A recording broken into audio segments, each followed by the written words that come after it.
नमस्कार। कथा कहानियाँ चैनल में आप सबका हार्दिक स्वागत है।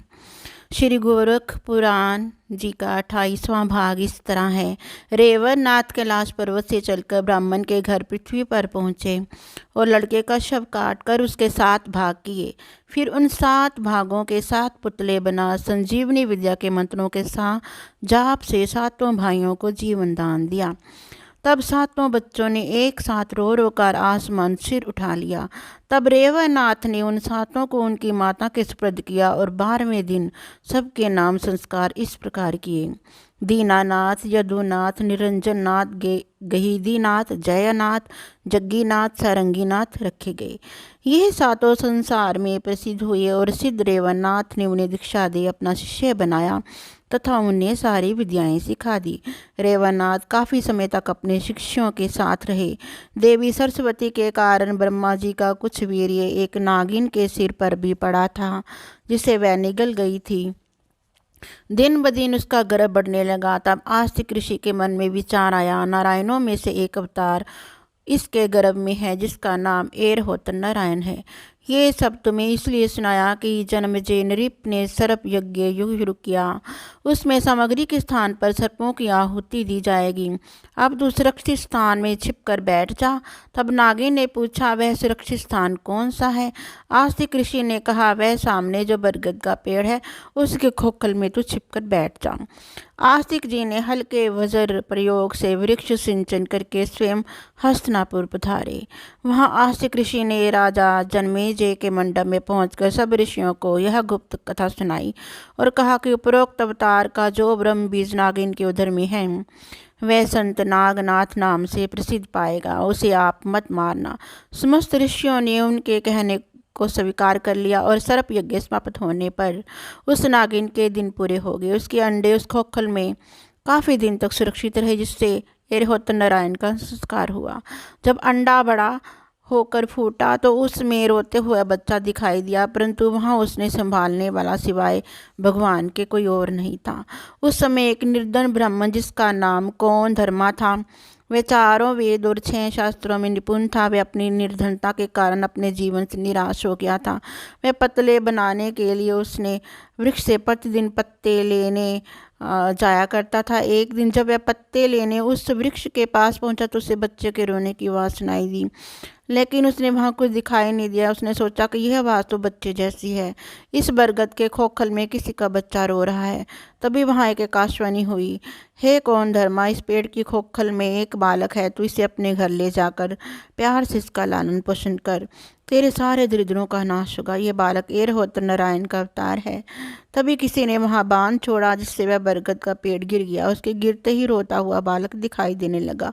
जब ब्राह्मण ने उस बालक को खोखल से निकाला तब आकाश से देवताओं ने पुष्प वर्षा की और हाथ जोड़कर बालक को नमस्कार किया तथा ब्राह्मण को बताया कि आप बड़े ही भाग्यशाली हो, इसलिए ये वट सिद्धनाथ आपको प्राप्त हुआ। इसकी माता का नाम पद्मिनी नागिन है। वट वृक्ष ने इसकी रचना की है, इसलिए यह बालक वट सिद्धनाथ भी कहलाएगा। ये सिद्धि प्राप्त कर सब योगियों का नाथ होगा। यह आकाशवाणी सुनकर ब्राह्मण उस बालक को गोदी में लेकर अपने घर पहुंचकर अपनी पत्नी को बालक की कथा आकाशवाणी की सारी बात बताई। तब उसकी पत्नी ने बड़ी खुशी से बालक को अपने स्तनपान कराया और नहला धुलाकर उससे झूले को झुलाते हुए बड़े प्यार से कहा कि मेरे लाडले बेटे नागनाथ सो जा। परंतु अड़ोसी पड़ोसी उस बालक को वटनाथ नाम से पुकारते थे। 7 साल की उम्र में माता पिता ने बालक का जनेऊ संस्कार करा दिया। एक समय वह काशी विश्वनाथ मंदिर के पास गंगा तट पर कुछ बालकों के साथ खेल रहे थे। उसी समय वहां भगवान दत्तात्रेय जी आ पहुंचे और लड़कों का खेल देखने लगे। तभी उन्होंने देखा कि सिद्ध वटनाथ अपने साथियों को पंक्ति में बैठा कर झूठ मूठ का भोजन जिमा रहा है और लड़के बस बस कर रहे हैं। फिर भी वटनाथ आग्रह करके भोजन जिमा रहा है। यह देख दत्तात्रेय जी बड़े जोर से हंसी आ गई। तब वह बाल रूप धारण कर पंक्ति में बैठकर बोले, मैं अतिथि हूँ, मुझे बहुत भूख लगी है। तब सब बालक बोले, तू है कौन जो हमारा खेल बिगाड़ने आ बैठा? अभी यहाँ से उठ जा, नहीं तो बुरी तरह मार पड़ेगी। इतना कहकर कुछ लड़के ईंट पत्थर उठा उठा कर फेंकने लगे। तब वटनाथ ने उन्हें समझाया कि आप लोग व्यर्थ ही क्रोध कर रहे हो। ये जो नया लड़का हमारे पास आया है उससे मैं अतिथि की तरह ही भोजन जिमाऊंगा। ये कहकर वटनाथ ने उसने लड़के को पंक्ति में बैठा दिया और कल्पना द्वारा स्नान पूजा करके आग्रहपूर्वक भोजन जिमाया। फिर हाथ जोड़कर कहा, खूब प्रेम पूर्वक खाइए और जिस वस्तु की चाह हो मांग लेना। उस बालक की उदारता का व्यवहार देख दत्तात्रेय जी समझ गए कि यह पूर्व जन्म का कोई योगी है। इसकी यह उपकारी बुद्धि पूर्व जन्म के संस्कार के कारण ही है। तब उन्होंने दिव्य दृष्टि से देखा तो उनकी आंखों के सामने बालक के पूर्व जन्म की सारी कथा आ गई। फिर दत्तात्रेय जी ने उस बालक पर दया करके उसे सिद्धि प्रदान की, जिसका गुण ऐसा था कि वटनाथ जिस वस्तु का नाम लेते वह सामने हाजिर हो जाती। तब दत्तात्रेय जी ने वटनाथ से कहा कि अब तुम बच्चों को उनकी मनचाही वस्तु का भोजन जिमाओ, परंतु वह भोजन तुम मत करना। विदा होते समय दत्तात्रेय जी ने वटनाथ को अपना नाम बताया और उनका नाम पूछ लिया। उसके बाद वटनाथ जिस पदार्थ का नाम लेते वही पदार्थ उनके सामने आ जाता। सब लड़के बड़े प्रेम से प्रतिदिन पेट भर भोजन जीमते। फिर अपने घर खाना कैसे खाया जाए। जब उन लड़कों के माता पिता ने खाना ना खाने का कारण पूछा, लड़कों ने बताया कि हम तो पकवान खाकर आए हैं और थोड़ा सा आपके लिए भी लाए हैं। जब उन्होंने उस पकवान को चखकर देखा तो उन्हें बड़ा आनंद आया। ये बात सारे गांव में फैल गई कि वटनाथ सब लड़कों को मुफ्त खाना खिला रहा है। ये बात सुनकर कौन धर्मा समझ गया कि आज आकाशवाणी सत्य हुई है, परंतु उसने ये बात किसी को नहीं बताई। एक दिन अपने बेटे को पुचकार कर गोदी में बिठाकर पूछा कि बेटा, तुम जो बालकों को भांति भांति के भोजन प्रतिदिन खिलाते हो वे किस चमत्कार के द्वारा? वटनाथ ने कहा, मैं आपको भी षोडश व्यंजन नित्य खिला सकता हूँ। कहो तो अभी चमत्कार दिखाऊं। इतना कहकर वह ब्राह्मण की गोदी से नीचे उतर गया और धरती पर हाथ रखकर भांति भांति के पकवान उठाने लगा, जैसे कोई उसे बना बना कर दे रहा हो। ये चमत्कार देखकर कौन धर्मा को बड़ा ही आश्चर्य हुआ। उसने वटनाथ से पूछा कि बेटा, ये चमत्कार तुम्हें कैसे प्राप्त हुआ? तब वटनाथ ने कहा कि ये दत्तात्रेय जी की कृपा से हुआ। ब्रह्मन ने कहा कि दत्तात्रेय जी तीनों देवों के अवतार हैं। तुम्हारा भाग्य बलवान है, इसलिए वह तुम्हें सिद्धि देकर चले गए हैं। तुमने मुझे उनके दर्शन नहीं कराए। वटनाथ बोला, पिताजी अब उनके दर्शन किस प्रकार होंगे? ब्रह्मन ने कहा, बेटा, ऐसे महायोगियों के दर्शन के लिए बड़े प्रयत्न करने पड़ते हैं। अगर उनकी दया हो जाए तो अनायास ही दर्शन हो जाते हैं।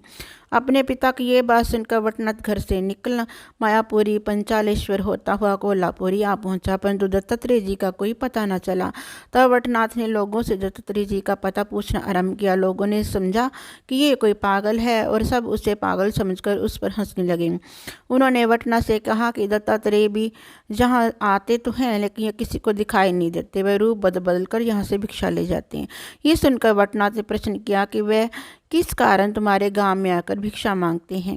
क्या संसार में उन्हें और कहीं भिक्षा नहीं मिलती? तब लोगों ने उन्हें बताया कि सिवाय कोल्हापुर के वे और कहीं से भिक्षा लेते ही नहीं। इस गांव की वस्तुओं को वे पवित्र मानते हैं। वटनाथ ने सोचा कि अगर मैं यहाँ सबको मुफ्त खाना खिला दूँ तो गांव भर में दत्तात्रेय जी को कहीं खाना नहीं मिलेगा। वह जहाँ जरूर आएंगे, लेकिन वह सिद्ध हैं और सिद्ध का अन्न वह नहीं लेंगे। इस प्रकार मैं उन्हें पहचान दूंगा। ये सोचकर वटनाथ लक्ष्मी नारायण के मंदिर में जा ठहरा।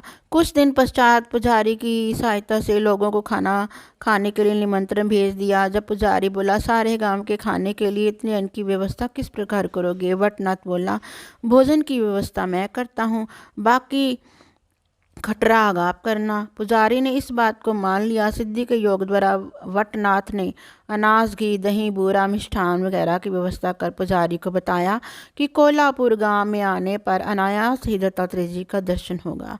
इसी आशय से उसने ये सब तैयारी की थी। उसने अमीर गरीब सभी को परिवार सहित निमंत्रण भेजा तथा नम्र निवेदन किया कि कोई गांववासी अपने घर चूल्हा नहीं जलाएगा और सुबह, दोपहर, शाम जब भी किसी को भूख लगे यहाँ आकर भोजन कर सकता है। ऐसा ऐलान सारे गांव में करवा दिया गया और ये कार्य 1 महीने तक चलेगा। दत्तात्रेय जी को पहले दिन ही भिक्षा मिलने में मुश्किल होगी। वह भिखारी का रूप रखकर घर घर भिक्षा को जाते, पर लोग कहते कि तू व्यर्थ ही घर घर भिक्षा मांग रहा है। गांव के उत्तम भोजन की व्यवस्था है, सो तो उसे छोड़कर मारा मारा फिर रहा है। हम सब वही खाने जा रहे हैं अकेले, तेरे लिए खाना कौन बनाएगा, गांव में कौन भंडारा कर रहा है। ये देखने के लिए दत्तात्रेय जी स्वयं पधारे।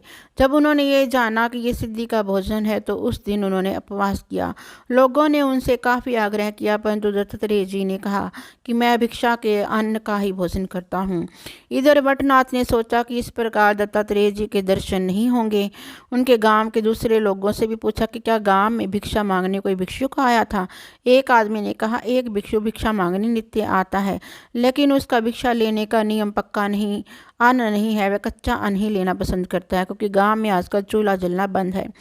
तब वटनाथ बोला, अगर वह भिक्षुक अब आए तो आप उनसे मुझे मिलवाना, मैं स्वयं उनसे प्रार्थना करूंगा कि उसे मनाकर स्वयं भोजन जिमाऊंगा। इस पर वटनाथ ने बहुत से लोगों से कच्ची भिक्षा देने का भी मना कर दिया और कहा कि यहाँ के अन्न की ही भिक्षा उसे देनी है, अगर वह मना करे तो मुझे बताना। ऐसा कहकर वटनाथ ने बहुत सा सिद्ध अन्न लोगों को दिया। अगले दिन जब दत्तात्रेय जी भिक्षा मांगने पहुंचे तो लोग सिद्धि वाला अन्न उन्हें देने लगे। दत्तात्रेय जी ने उस अन्न को लेने से इनकार कर दिया। तब गांव वालों ने ये बात वटनाथ को जाकर बताई। वटनाथ जल्दी जल्दी उन गांव वालों के साथ चल पड़े। तभी दूर से उन्हें वह भिक्षुक दिखाई दिया। वटनाथ उनके पीछे पहुंच हाथ जोड़कर प्रार्थना करने लगा कि मुझ अनाथ को काफ़ी दिन से आपके दर्शन नहीं हुए हैं। दत्तात्रेय जी ने उसकी अधिक भक्ति देख प्रसन्न होकर वटनाथ को अपने हृदय से लगा लिया और प्रेम से मुख पर हाथ फेरा, फिर एक तरफ ले जाकर अपना वरद हस्त उनके मस्तक पर रख और कान में मंत्र उपदेश दिया। आत्मज्ञान मिलते ही वटनाथ ब्रह्म ज्ञानी हो गया। उसके बाद वटनाथ दत्तात्रेय जी के चरणों में गिर पड़ा। दत्तात्रेय जी ने उसे अपनी गोदी में बिठाकर उसके पूर्व जन्म की कथा सुनाई।